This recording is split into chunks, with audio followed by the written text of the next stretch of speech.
Falaremos agora dos direitos sociais. São direitos fundamentais de segunda geração, que impõem ao Estado uma obrigação de fazer, uma obrigação de ofertar prestações positivas em favor dos indivíduos visando concretizar a igualdade material. O Estado deve garantir que todos tenham acesso à educação, saúde, trabalho, dentre outros. Os direitos sociais, né? Começa no artigo 6º, que diz assim: são direitos sociais a educação, a saúde, a alimentação, o trabalho, a moradia, o transporte, o lazer, a segurança, a previdência social, a proteção, a maternidade e a infância, a assistência aos desamparados na forma dessa Constituição. Né? O STF entende que o artigo 6º traz um rol exemplificativo, pois há outros direitos sociais espalhados no texto constitucional. Destaca-se os direitos sociais, são todos eles normas de eficácia limitada e aplicações imediata, né? Os direitos sociais são normas de eficácia limitada e aplicabilidade imediata, depende de atuação estatal. Veremos agora a problemática da concretização dos direitos sociais, né?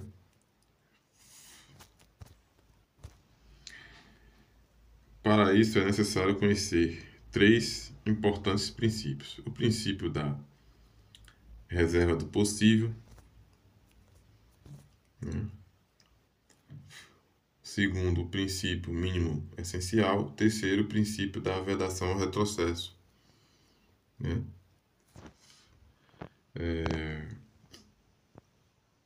O princípio da reserva do possível, né? A teoria da reserva do possível diz que cabe ao Estado efetivar os direitos sociais, mas apenas na medida do financeiramente possível. Ela serve, portanto, para determinar os limites em que o Estado deixa de ser obrigado a dar efetividade aos direitos sociais. Não pode o poder público simplesmente alegar que não possui recursos orçamentários.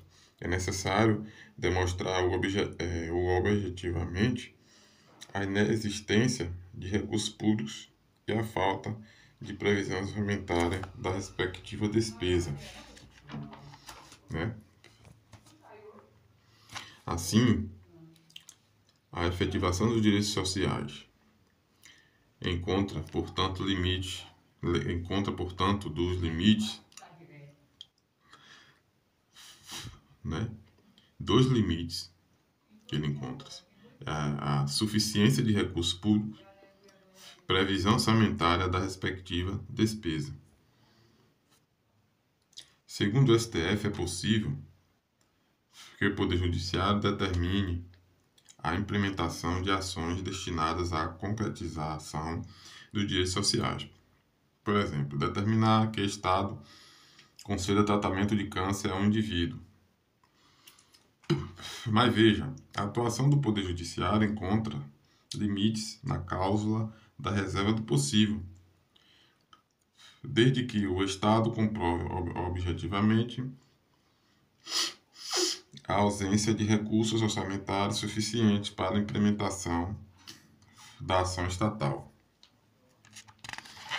Princípio do mínimo existencial.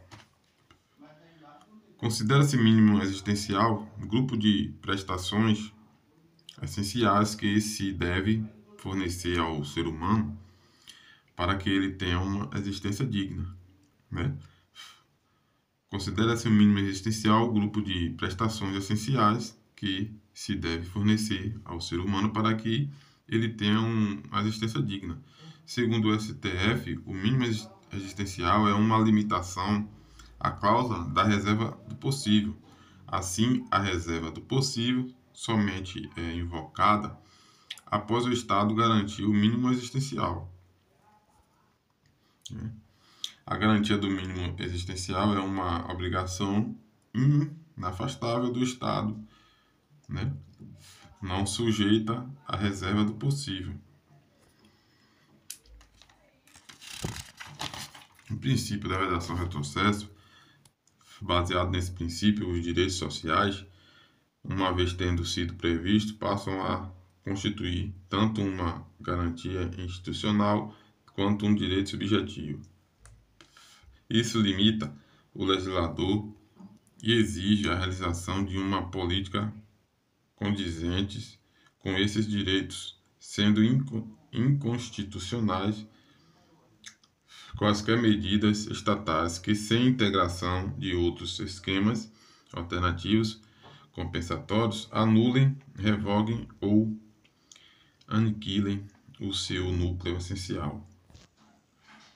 Destacamos aqui um princípio dos direitos sociais, né, pessoal?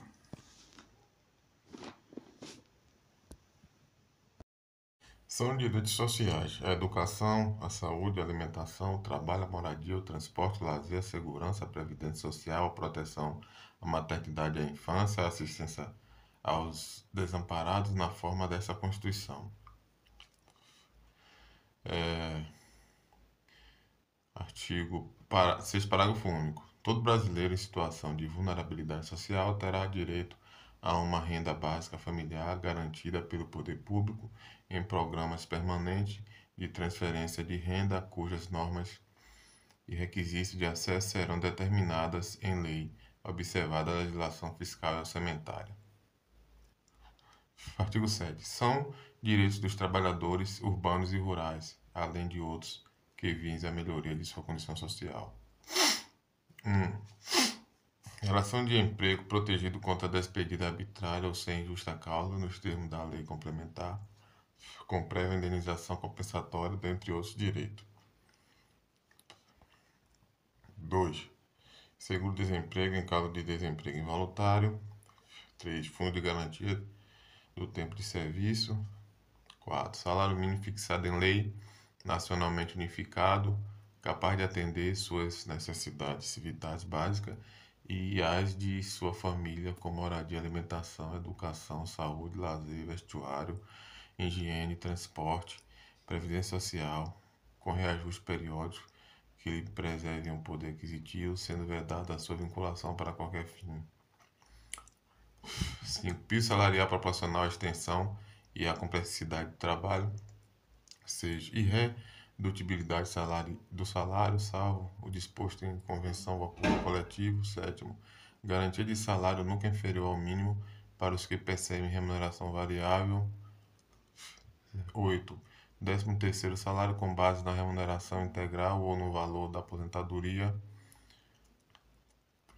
9. Remuneração do trabalho noturno superior ao diurno. 10. Proteção salarial na forma da lei. Proteção do salário na forma da lei, constituindo crime sua retenção dolosa. 11. Participação nos lucros do resultado desvinculada da remuneração e, excepcionalmente, participação na gestão da empresa conforme definido em lei. 12. Salário família pago em razão do dependente do trabalhador de baixa renda nos termos da lei. 13. Duração do trabalho normal não superior a 8 horas diárias e 44 semanais, facultada a compensação de horários e a redução da jornada mediante acordo ou convenção coletiva de trabalho. Jornada 14. Jornada de 6 horas para o trabalho realizado em turnos ininterruptos de reservamento, salvo negociação coletiva. 15. Repouso semanal remunerado, preferencialmente aos domingos. 16. Remuneração do serviço extraordinário superior no mínimo em 50% do normal. 7. Gozo de férias anuais remuneradas com pelo menos 1/3 a mais do salário normal. Licença gestante sem prejuízo do emprego e do salário com a duração de 120 dias.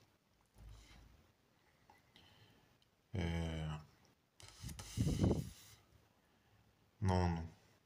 19º. Licença paternidade nos termos fixados em lei.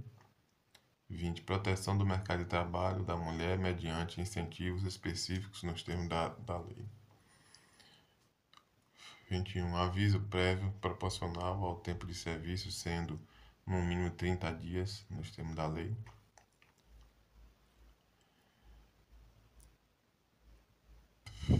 22. Redução dos riscos inerentes ao trabalho por meio de normas de saúde, higiene e segurança. 23. Adicional de remuneração para as atividades penosas, insalubres ou perigosas na forma da lei. Aposentadoria, 24. 25. Assistência gratuita aos filhos e dependentes desde o nascimento até 5 anos de idade em creches e pré-escola. 26. Reconhecimento das convenções de acordo coletivo de trabalho. 27. Proteção em face da automação na forma da lei. 28. Seguro contra acidente de trabalho a cargo do empregador, sem excluir a indenização a que este está obrigado quando incorrer em dolo ou culpa. 24. Ação quanto aos créditos resultantes das relações de trabalho com prazo prescricional de 5 anos para os trabalhadores urbanos e rurais até o limite de 2 anos após a extinção do contrato de trabalho. Proibição de diferença de salários, de exercício de funções de critério de admissão por motivo de sexo, idade ou cor ou estado civil. Proibição de qualquer discriminação no tocante a salário e critério de admissão do trabalhador portador de deficiência. Proibição de distinção entre trabalho manual, técnico e intelectual ou entre profissionais respectivos.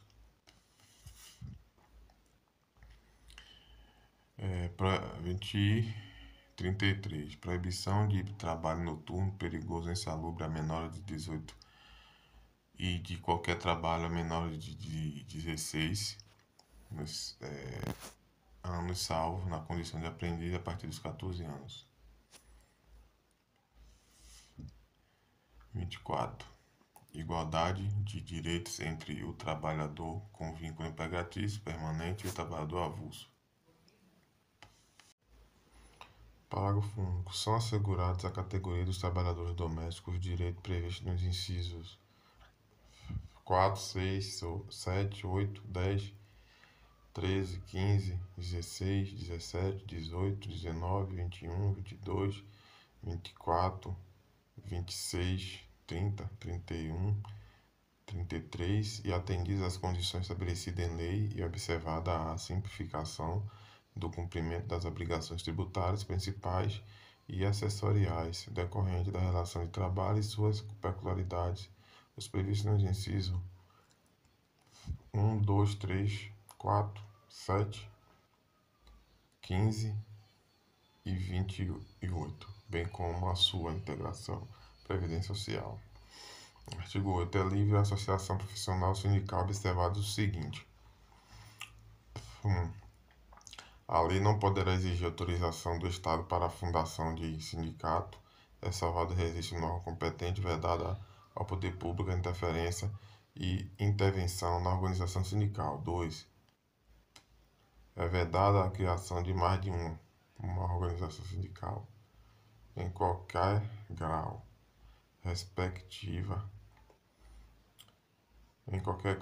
representativa de categoria profissional ou econômica na mesma base territorial que será definida pelos trabalhadores ou empregadores interessados, não podendo ser inferior à área de um município. 3.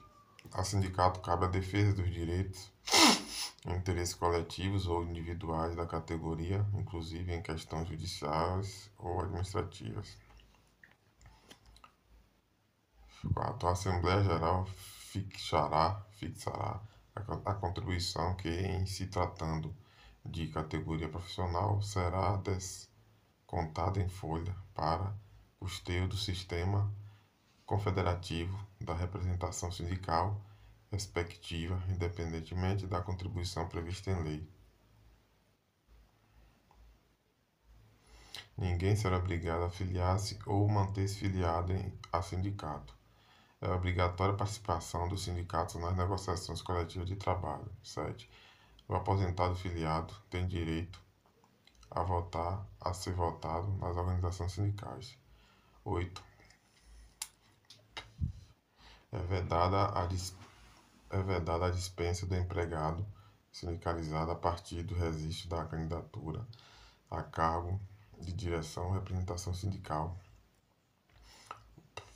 se eleito ainda que suplente até um ano após o final do mandato, salvo se cometer falta grave nos termos da lei.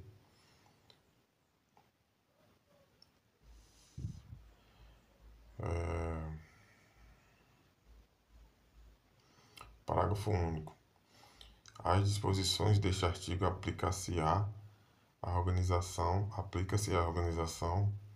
de sindicatos rurais e de colônias de pescadores, atendidas as condições que a lei estabelecer. De artigo 9, é assegurado o direito de greve, competindo aos trabalhadores decidir sobre a oportunidade de exercê-lo e sobre os interesses que devam, por meio dele, defender. Parágrafo 1º. A lei definirá os serviços ou atividades essenciais e disporá sobre o atendimento das necessidades inadiáveis da comunidade. 2. Os abusos cometidos sujeitam os responsáveis às penas da lei. Artigo 10. É assegurada a participação dos trabalhadores e empregadores nos colegiados dos órgãos públicos em que seus interesses profissionais ou previdenciários sejam objeto de discussão e deliberação. 11. Artigo 11. Nas empresas de mais de 200 empregados, é assegurada a eleição de um representante destes com a finalidade exclusiva de promover-lhes o entendimento direto com os empregadores.